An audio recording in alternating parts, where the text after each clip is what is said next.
Dacă și tu numești Maranata acasă, dacă momentele petrecute aici au devenit amintiri prețioase și știi cât de importantă e educația creștină în viitorul bisericii și a societății, dacă și tu ai familia Maranata în inimă, avem nevoie de ajutorul tău pentru a duce această misiune mai departe.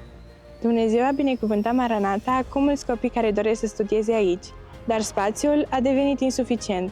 Prin donații, rugăciune și informarea celorlalți, contribui și tu, pentru ca până în 1 aprilie să putem strânge suma de 100.000 de euro în vederea cumpărării unui nou teren.